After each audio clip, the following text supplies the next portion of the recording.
Now shattering conventional wisdom, John Stossel. You gonna bet on the Super Bowl this weekend? Bet with your friends? I am. I've got $100 on Green Bay already. Earlier in the show, I showed video of me being arrested by a fake cop, but just for doing that. But that was just a stunt because thankfully police rarely go after social gamblers. But rarely enforced laws are a bad thing. They tempt police to discriminate against groups they don't like. It can lead to selective tyranny. My state allows my poker game with friends, but even this game isn't legal in half the states, and playing poker on the internet's illegal everywhere in America. Casinos are illegal, except for a few places where the POWs grant exceptions. Sports betting is illegal most everywhere, and the reason is to protect us. Some gamblers, it's true, do lose all their money and focus on the family calls gaming the art of science and deception. But my next guests say, so what? Annie Duke's a professional poker player. She's won over $4 million in her career.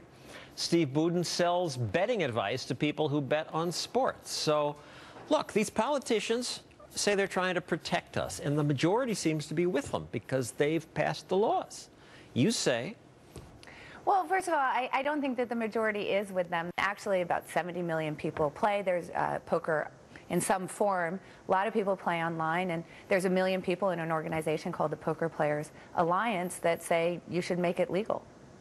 Steve? Yeah, look, there's no good reason to make sports gambling illegal.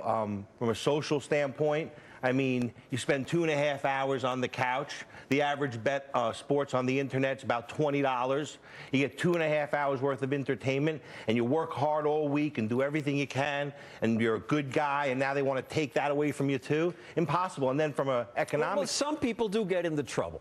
Well, I don't know. I've been in the gambling business for 20 years, and I can tell you that 99.9% of the people don't get in trouble, and that 1 or 0.1% that does, I would argue that they would get in trouble. It's in their DNA, no matter what the scenario is, and they're using the sports gambling, not the other way around. Of people who engage in gambling behavior, 0.4 to 0.7% of them are problem gamblers.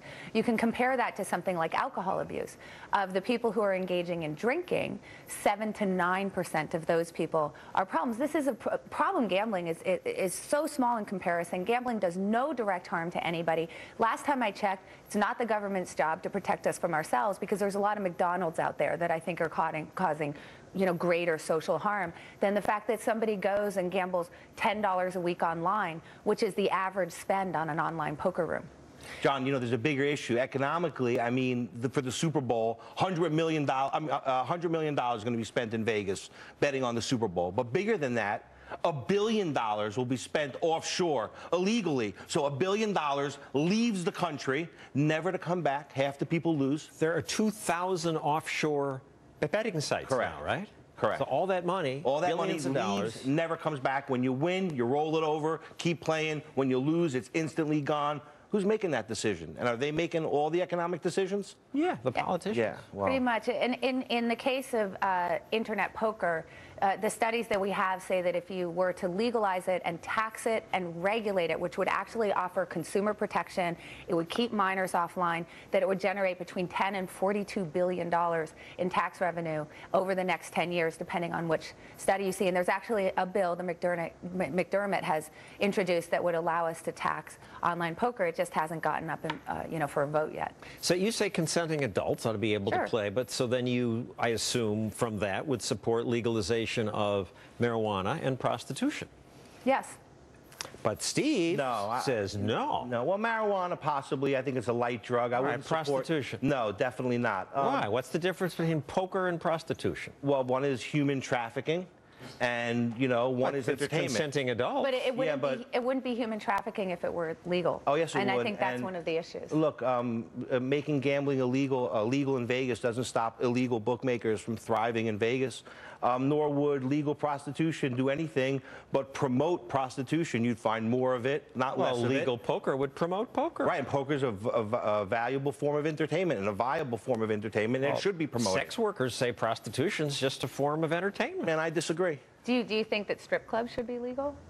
You know, legal, yes. You know, but prostitution, But no. what's the difference? Why are you drawing the line? It's about consenting adults engaging in consenting behavior. Because when you sell your body for sex, I think that puts you in a different category than when you bet on a game or when you play poker. Yeah, everyone's always trying to lump gambling in with prostitution and drugs, and it's ridiculous. Well, it shouldn't. That's true. It's a completely different beast. But I think that Well, it's a similar beast. It's consenting adults. that's right. It's consenting adults where there's no direct harm. One's entertainment with no victim. One's got a victim. Well, so it depends in the case of prostitution whether you consider there to be a victim. So that's a matter Definitely. of opinion. What about the hypocrisy of the states that say you can't gamble, but play our lottery? Well, I mean, I think that that's one of the most ridiculous things. Why is lottery legal? Lottery is one of the most regressive forms of gambling there is. Rich people regressive. Rich people don't play the lottery. Poor people do. So And the state cut is higher than the casino games. that's correct. So almost basically 50%. what you're doing is adding an extra tax on the poor segment of the population to pay for education. And yet they say that, you know, playing poker is not, it shouldn't be legal. She's right. Slot machines, video poker, it's the crack cocaine of the gambling industry. Risk, risk, risk every second. Sports betting, 2.5 hours worth of one risk. You know, because it was up to casinos, they'd throw the sports books out. That's true. It's better floor space for slot machines. They're more Absolutely. profitable. That's true. Well, I thank you both, Annie Duke, Steve Budin. Next, what would happen if I tried to invent a sport today? What would the busybodies do?